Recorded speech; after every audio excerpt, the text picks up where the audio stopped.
Frederic Vasseur has expelled Lewis Hamilton after he confessed to feeling useless at Ferrari. Curious about the real reasons? Wondering why this shocking news is still under wraps? Then this video is for you. Subscribe only if you want to stay updated with the latest breaking news about F1 races. Lewis Hamilton didn't just leave the Australian Grand Prix frustrated, he left haunted. The seven-time world champion had crossed the line not as a contender, not as a threat, but as a forgotten shadow in the midfield traffic. His red Ferrari, once a symbol of his ambitious new chapter, now looked more like a prison painted in Scuderia colors. And when the helmet came off, when the cameras zoomed in on his face, what they captured wasn't anger, it was betrayal. No post-race wave. No nod to the crowd. Just a man exhausted from carrying a vision that no longer seemed shared. As he stood in front of the media, his jaw clenched, his voice laced with quiet devastation, Hamilton said something that didn't just ripple through the paddock, it detonated it. "I'm not here to drive excuses," he said, eyes deadlocked on the camera. "Every race, I come in prepared. I commit. I adapt. But the tools aren't evolving with me. I'm driving a car that refuses to speak my language. And frankly, I'm starting to feel like I'm screaming into a void." The silence after that sentence echoed louder than any engine on the grid. What followed behind closed doors wasn't a calm debrief. It was a reckoning. Multiple insiders have now confirmed that Hamilton stormed into Ferrari's command center like a general returning from a battlefield with no backup. His race suit was still zipped, his gloves clenched, and his tone, according to those present, was surgical, precise, and terrifyingly composed. He didn't ask for apologies. He demanded accountability. "We've been chasing shadows since Bahrain," he reportedly told the lead technical engineers. "The updates, their theory, the reality. A car that understeers like a cargo ship through low-speed corners and loses rear grip like a soap bar on throttle. You want to know what that feels like at 300 kilometers per hour? Try dancing with a ghost." Sources say the room froze. Subscribe only if you want to stay updated with the latest breaking news about F1 races. Even team boss Frederic Vasseur, known for staying calm under pressure, was caught off guard by the specificity of Hamilton's critique. The telemetry discrepancies. The flawed floor philosophy. The inconsistency between wind tunnel projections and track data. Every issue was named. None were softened. But then, Hamilton went further. He opened a wound Ferrari didn't want exposed. "You've built a car around one man," he said, turning subtly toward Charles Leclerc, who had just finished second. "That's fine, if you're building for Monaco. But you brought me in to win a world championship. So where's the car that lets us both fight? Where's the evolution? Right now, I'm not part of the future. I'm just part of the headlines." Insiders described the atmosphere as radioactive. Engineers exchanged glances but said nothing. Some nodded. Some avoided eye contact. Leclerc, visibly tense, didn't respond. He didn't have to. Because Hamilton's frustration was no longer just emotional, it was tactical. He felt isolated in a development cycle that catered to his teammates' aggressive cornering style, ignoring his own strengths in balance, tire preservation, and exit consistency. And then came the breaking point. One of Hamilton's personal engineers, brought in from Mercedes during the off-season, was quietly reassigned days before the race. No explanation. No warning. The move was interpreted by Hamilton's camp not as a restructuring, but as sabotage. By the time the paddock packed up and moved on to Suzuka, the trust between Hamilton and Ferrari's upper brass was shattered. His qualifying in Japan, P10. His race result, P8. But the real drama wasn't on track, it was in the paddock corridors. Whispers. Meetings. Suspicious glances. Because Hamilton wasn't just disappointed anymore. He was scouting. His management team was seen dining with senior McLaren executives in a private room at the Paddock Hospitality Suite. A closed-door session with Audi's motorsport division happened 24 hours later, tucked behind tinted windows at a Tokyo hotel. Even Aston Martin, already rising with Honda power, was reportedly approached to explore a 2-year shock partnership beginning in 2026. Subscribe only if you want to stay updated with the latest breaking news about F1 races. One insider at McLaren described the tone of the meeting in 2 words: dead serious. Meanwhile, back at Maranello, things were unraveling. An anonymous leak from within Ferrari's aero division sent panic through the technical floor. A report had been circulated showing simulation inaccuracies between their CFD models and real-world telemetry. It confirmed a massive discrepancy in vertical load through medium-speed turns, particularly in scenarios matching Hamilton's feedback. The report had been buried. 4 weeks. Someone had tried to silence the evidence. And the moment it leaked, the paddock exploded again. F1 media picked it up. Former drivers began commenting. Podcasts lit up with speculation that Ferrari's internal politics had cost them Hamilton's trust, and potentially his seat. Meanwhile, Leclerc continued to perform. Pole positions. Podiums. But even he couldn't escape the gravity of the situation. His body language shifted. Less joy. More calculation. Every interview carefully worded. Because the dynamic was changing, and fast. What was once a super team pairing now felt like a political minefield.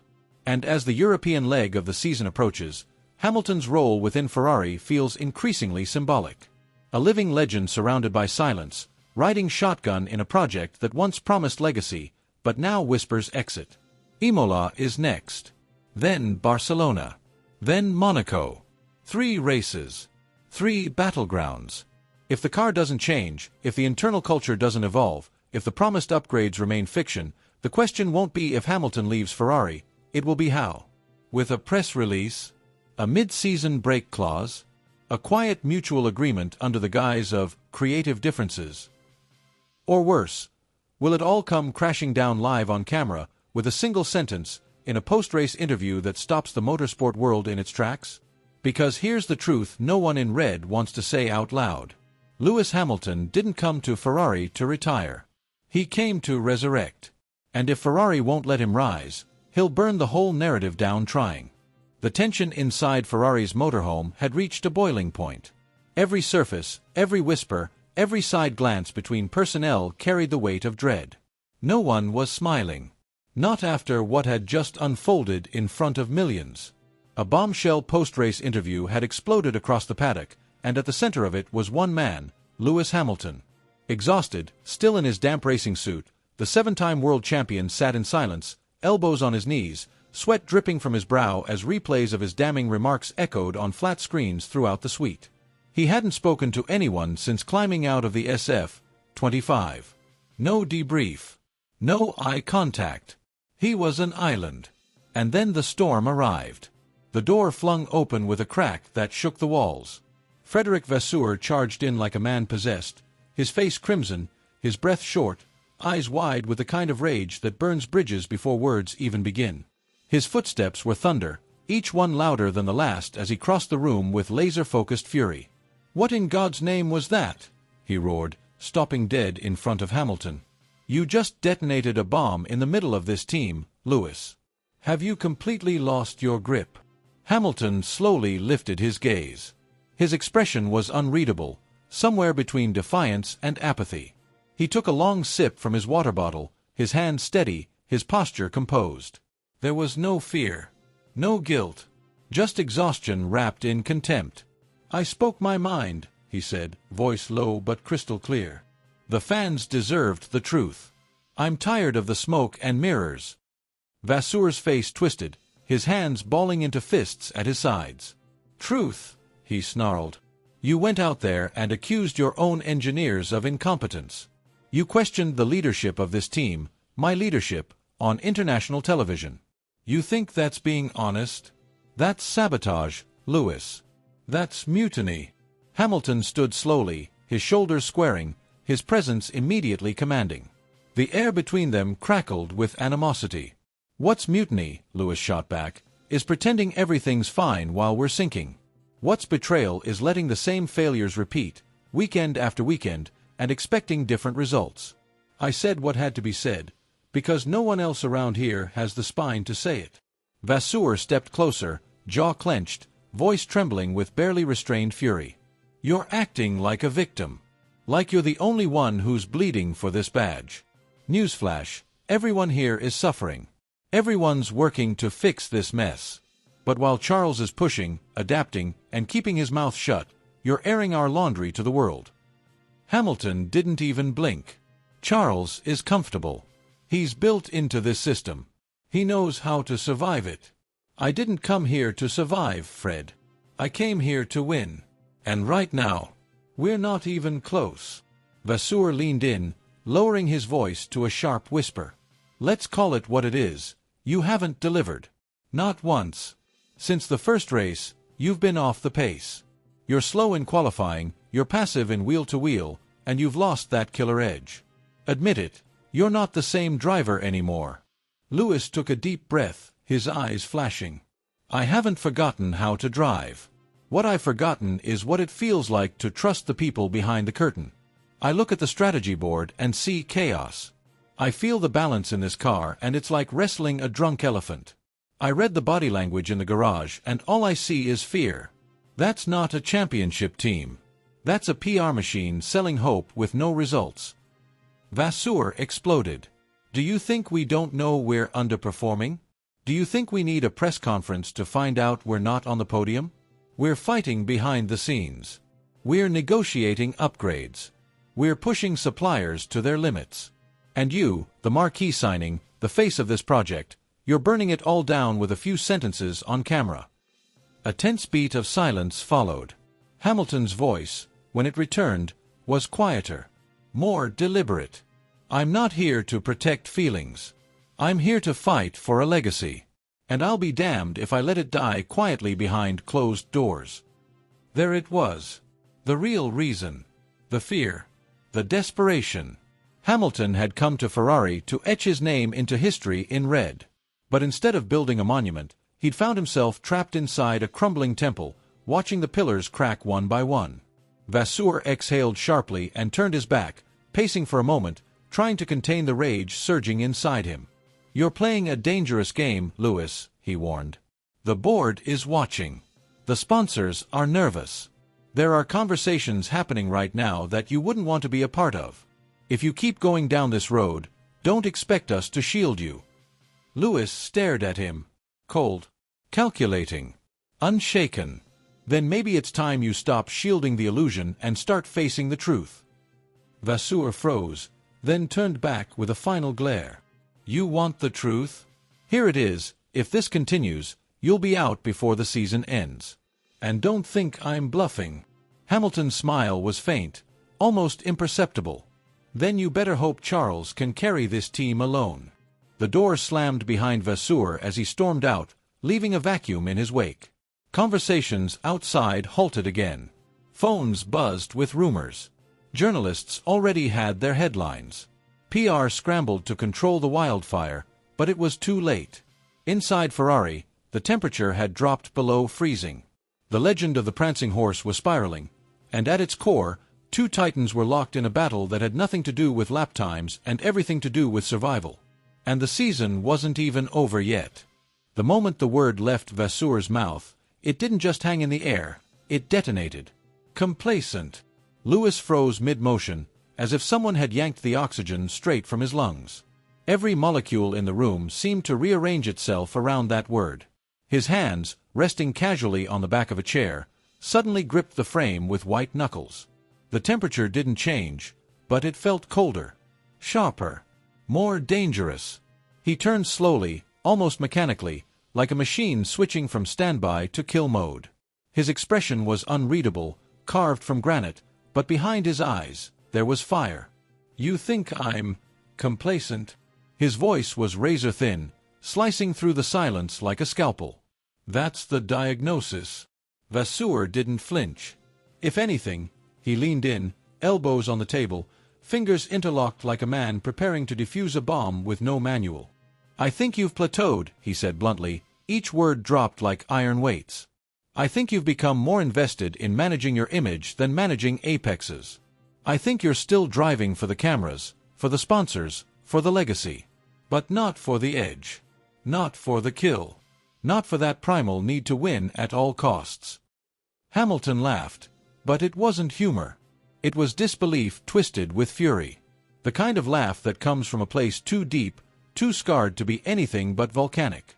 You have no idea what it takes to carry the weight I do, he said through gritted teeth.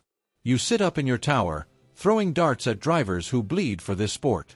I didn't stumble into this career. I didn't inherit it. I fought, every step of the way. I broke barriers you'll never understand. I've been the target, the outlier, the scapegoat. And still, I won. Again. And again. He was moving now, closer. Slow, deliberate, controlled fury in motion. Every footstep echoed like thunder. I've won in cars that had no business finishing races. I've danced through rainstorms while others spun out in fear. I've been tire to tire with titans and came out on top not because I had the best machine, but because I refused to lose. He stopped just short of Vasseur's desk. His hands pressed down, knuckles taut, as if anchoring himself from detonating further. And now you bring me into this sacred red machine. You talk about passion, about tradition, about legacy. But this car, it fights me every corner, every lap. It understeers like a freight train and overreacts like a diva. And yet you expect miracles. He didn't blink. You want blood from a stone, and when I give it, you say it's not enough. You tell me I'm not hungry enough. But I'm starving, Fred. I'm starving for a win. For redemption. For a chance to prove that greatness isn't something you age out of, it's something you defend with everything you've got.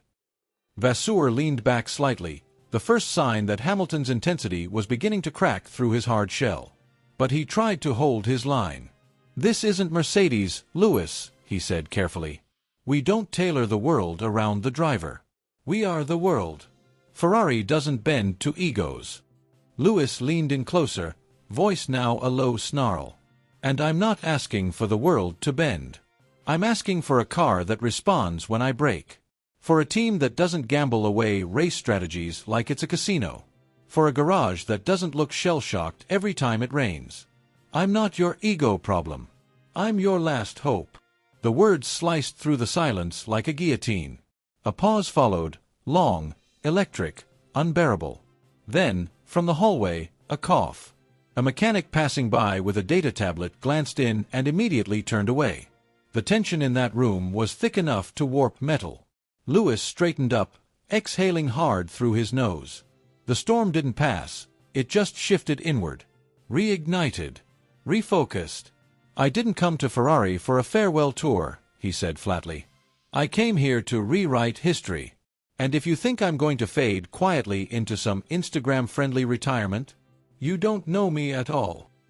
He turned to leave, the back of his suit drenched in tension, pride, and unresolved fury. But just before stepping out the door, he glanced back over his shoulder.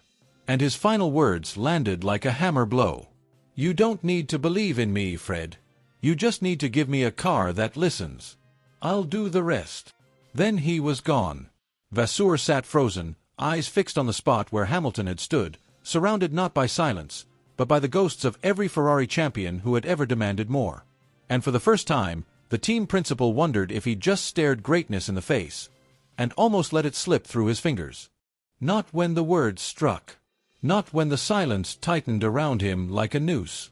Not even when Frederick Vasseur delivered what could only be described as a professional execution dressed in corporate diplomacy. The walls of the Scuderia Ferrari HQ seemed to press in around him, as if even the building itself wanted him gone. Outside, the world still spun. Technicians working on setups for Spa, interns bringing espresso to strategists. But inside this office, time had frozen. Vasseur's voice, cold and emotionless, was the final confirmation that everything had changed.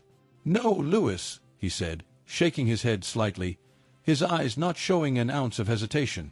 You don't despise failure the way Charles does. You don't fear defeat the way warriors do.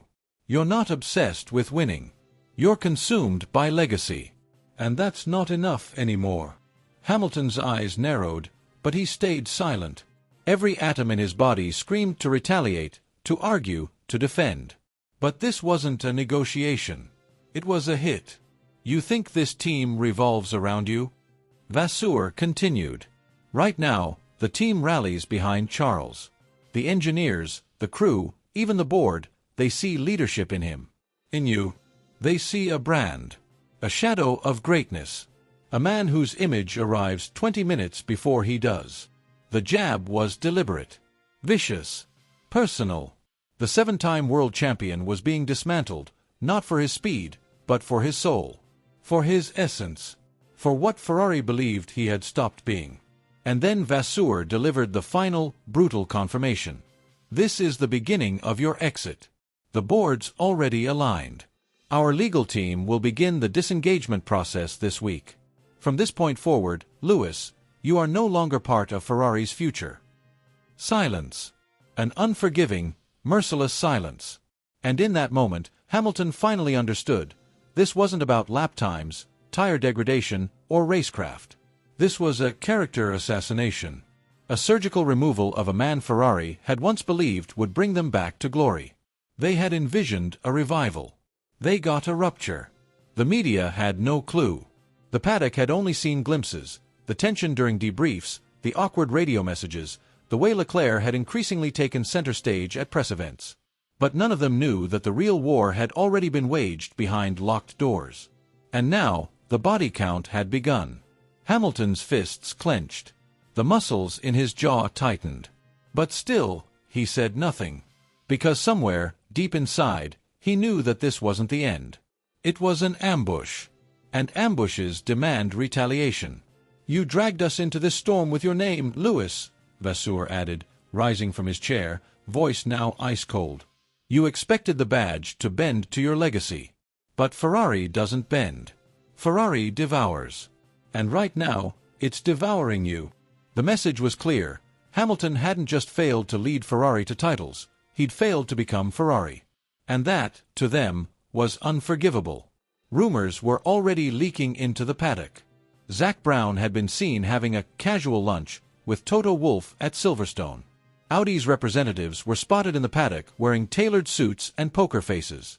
Christian Horner had dropped a cryptic comment about free agents and second chances.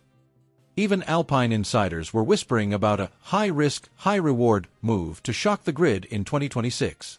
And while those stories swirled quietly, one thing was undeniable. Hamilton was now radioactive. Every team principal in the paddock would be watching how he responded. Would he spiral? Would he rage publicly? Would he vanish into PR statements and polished Instagram posts? Or would he return with blood in his eyes and fire in his gut? Vasseur thought he knew the answer. He believed this final blow would silence the legend, bury the past, and clear the runway for Ferrari to finally become Leclerc's team, with no more internal chaos. No more politics. No more Lewis. But what Vasseur didn't realize was that Hamilton had heard this all before. In McLaren's final years. In 2016, when Rosberg broke his spirit. In 2021, when Abu Dhabi rewrote history. He had heard the whispers, the doubt, the condescension. And each time, he had come back more dangerous than ever. Now, standing in that office, stripped of loyalty, discarded by the most storied team in motorsport, something began to awaken inside him. It wasn't revenge. It was rebirth. When Hamilton finally turned toward the door, his face was unreadable. But behind his silence, an empire was already forming. A final chapter at Ferrari had closed. But a new volume, darker and more unpredictable, was beginning elsewhere. Because if Ferrari thought they had fired Lewis Hamilton, they had actually just unleashed him. And the rest of the paddock, Red Bull, Mercedes, Aston Martin, even the FIA, were about to feel the aftershock. Without a backward glance, he pivoted sharply and vanished down the corridor, leaving only the faint echo of his footsteps and a silence so heavy it felt like the air had thickened. There were no insults, no shouting match, just a cool, calculated departure that said more than any heated exchange could. It wasn't anger. It was worse, it was dismissal. And Lewis stood there, rooted to the spot, as though the floor had turned to quicksand beneath him. He didn't blink, didn't exhale. His mind had stalled, processing the full weight of what had just been said to him like a punch delivered with a velvet glove, soft to the ear, devastating to the spirit. Everything he'd been trying to hold together, his composure, his belief in the project, his confidence, fractured in that moment. The evening unraveled around him like a film in slow motion. The paddock lights dimmed one by one, the noise of engines and interviews faded into the background, and the energy that had once electrified the day now dissolved into shadows and silence. The buzz of media had faded into empty chairs and packed up gear. There was no one left but ghosts. Still wearing his race suit, half-zipped, headphones clamped over his ears, Lewis sat alone in the furthest booth of the team motorhome. The hood of his sweatshirt covered his face, shielding him from the world, from judgment, from himself. But even the music, loud and raw, couldn't drown out the internal storm brewing within. The car hadn't obeyed him. Again. It slipped, it snapped, it ignored every ounce of finesse he'd tried to apply. He could feel the eyes watching, the comparisons stacking up, the whispers of past his prime, crawling through the paddock like vines. And worst of all, that voice in his head was starting to believe them. He wasn't afraid of the criticism. He'd faced that before. What haunted him was the numbness, the disconnect. For the first time in his career, he felt like a stranger in his own cockpit. And then, out of nowhere, footsteps. Not hurried, not hesitant, intentional. Charles Leclerc. He didn't say anything at first. Just approached, stopped beside the booth, and looked down at the man who had once been his idol, his rival, his partner. Now, he was simply a man trying to stay afloat. "I heard what happened," Charles finally said, his voice quiet, but grounded in solidarity. Lewis didn't move, didn't lift his head. "It's not important," he replied, though his voice lacked conviction. Charles slid into the booth opposite him, folding his arms on the table. "It is. It matters. You shouldn't have been spoken to like that, especially not after everything you've done." Lewis slowly pulled off his headphones. His eyes met Charles's, and what the younger driver saw wasn't frustration or defiance, it was vulnerability. Honest, raw vulnerability. "Charles," Lewis began, voice heavy, "I know what the data says. I know you're faster, smoother, more consistent. You're getting everything out of that car that I can't. Everyone sees it. I feel like I'm dragging the team down." "You're not," Charles said immediately, firm but not forceful. "I am," Lewis insisted, leaning back. "This car, it doesn't talk to me. I drive it, but I don't feel it. Every lap feels like guesswork. Every corner feels like betrayal. I'm not in sync. It's like trying to dance with a partner who keeps stepping on your toes." Charles sighed, running a hand through his hair. "You're not alone," he said. "That car is an unpredictable machine. I've been wrestling with it for years. It's twitchy, temperamental. Sometimes it responds, sometimes it rebels. The difference is, I've already lived through the pain. I know when it lies. You're still learning its tricks." Lewis leaned forward, elbows on the table, voice now quieter. "I came here to lead, to rebuild something. I thought I could bring experience, vision, hunger. But now, I feel like a guest in someone else's house." Charles shook his head. "You're not a guest. You're the foundation. Just because the house is shaking doesn't mean the pillar is weak. You're adapting to chaos, and doing it under the weight of expectation that no one else could shoulder." There was a pause. Then Lewis whispered, almost to himself, "What if the fire's gone?" Charles blinked. "Then light a new one." Lewis looked up. Charles continued, voice now steady, eyes locked on his teammate. "You don't need to be the same driver you were 5 years ago, or even last season. You need to be the driver you've never been before. Reinvented, rewired. That's where your power lies. Not in repeating the past, but in transforming through it." Lewis didn't answer right away, but something in his expression shifted. Just a flicker, like the sun cracking through a storm cloud. "This season's not over," Charles added. "The story's still being written. And trust me, no one turns a chapter like you do." For the first time that night, Lewis gave a genuine smile. It was faint, fragile, but real. "Thanks, man," he said. "I needed that." Charles stood, giving Lewis a nod. "We all have bad nights. What matters is how we rise the next morning." He turned and left, his footsteps soft, fading into the night. And Lewis, he sat there a little longer. Same seat, same silence. But it no longer suffocated him. Because now, for the first time in weeks, the silence didn't feel like an ending. It felt like a pause before a comeback. The lights inside Hamilton's motorhome were dim, but not by accident. He preferred it that way now. Shadows offered more comfort than the glares of cameras or the insincere glances of team personnel passing by. Outside, the Suzuka paddock pulsed with the energy of an approaching Grand Prix, but inside that room, the atmosphere was suffocating. The air itself felt heavy with tension, as if the walls were absorbing his disappointment, holding it like a secret. He sat in silence, hands clasped, helmet untouched on the table, untouched like so many promises. Then, the door clicked open. A quiet step. Hesitation. Charles Leclerc entered. No entourage. No cameras. Just him. And the weight of everything that had been building for months. Hamilton didn't even look up. "They've already made the decision," he said with a hollow voice. "Haven't they?" Leclerc exhaled slowly, guilt written across his face. "Yeah," he admitted quietly. "It's done. Just not public yet." Lewis nodded, as if the blow had already landed weeks ago and this moment was just the echo. No tears. No outrage. Just that deep, soul-wearing fatigue of a man who had seen this coming and hoped, foolishly, that maybe he was wrong. "They're tearing it up," he said. "Legal's involved." "PR is already working on the language," Charles responded. "They're preparing a mutual statement. You know how it goes. A mirage of diplomacy.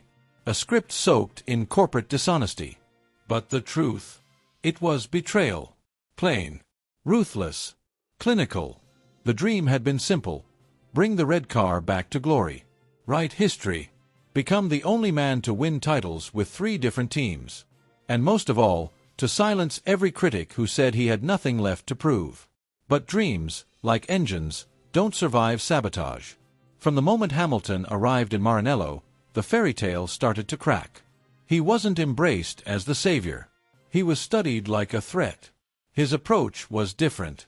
His voice carried weight. His feedback was sharp, his demands sharper. But instead of collaboration, he faced resistance. Vasseur promised unity. What he delivered was a Cold War. As internal politics tightened around him like a noose, Lewis fought harder. He stayed later at the factory. He debriefed in painstaking detail. He tried to adapt, to align himself with a system that didn't want to be challenged. But every step forward was met with quiet pushback. Development paths were ignored. Technical notes were shelved. The atmosphere was civil on the surface, but underneath, it was frostbitten. By mid-season, the silence in team briefings was deafening. No longer just a fracture, this was a full-scale erosion of trust. And now, Ferrari wanted out. Not with honesty. Not with dignity. But with a choreographed exit disguised as professionalism. Behind the scenes, lawyers combed through every semicolon in his contract. Sponsorship liaisons were looped in through private emails. Internal memos labeled confidential were already circulating. Hamilton's own PR team had caught wind of the unraveling before any official word. The writing wasn't just on the wall, it was on press release drafts, waiting for approval. But what hurt most wasn't the impending announcement. It was the silence from the garage. The engineers he once shared meals with no longer made eye contact. The mechanics who used to high-five him after qualifying now avoided the hallway. Everything had shifted. Subtly, but unmistakably. He wasn't a teammate anymore. He was a countdown. And yet, amidst the betrayal, Leclerc stood by him. Quietly. Not out of obligation, but out of respect. Charles hadn't asked for this. He hadn't played politics. In private, he voiced frustration. In public, he said little. But his gestures, staying after hours, checking in without cameras, meant more than any headline. "I don't know what to say," Charles murmured. "You don't have to," Lewis replied, eyes still fixed on nothing. "This place was never going to change for me. I thought I could change it. But the walls here are too thick." Outside, the wind picked up. Inside, the storm had already passed, but it left wreckage. And yet, Hamilton wasn't done. Not even close. If Ferrari thought they were closing the book, they were wrong. They were merely ending a chapter. One written in blood, silence, and buried truths. Because Lewis Hamilton wasn't fading. He was calculating. He was already thinking 3 steps ahead. And while the media prepared to spin a polite farewell, the truth was this: Hamilton had given Ferrari every ounce of belief he had left. And they squandered it. They didn't just lose a driver. They rejected greatness in real time. Because in a team obsessed with heritage, they forgot that legends aren't born from the past, they're forged in the now. Some say he'll go to Audi. Some whisper about a sensational return to Mercedes. Others speak of retirement, of legacy preservation. But those close to him, those who've watched him claw his way through adversity for over a decade, know better. Hamilton doesn't run. He rises. And when he resurfaces, wherever he resurfaces, it won't be for vengeance. It'll be for vindication. And Ferrari? They'll watch from the sidelines, wondering what went wrong. Wondering why the most decorated driver of his generation slipped through their fingers. Wondering why the man they hired to bring glory became a ghost in their own halls. Because it was never his failure. It was theirs. They couldn't see the future standing right in front of them. They were too blinded by mirrors of the past. And in doing so, they didn't just lose a title. They lost Lewis Hamilton. And somewhere, beneath the flags and the red banners, beneath the legacy and the logo, the truth will whisper louder than any apology. They weren't worthy.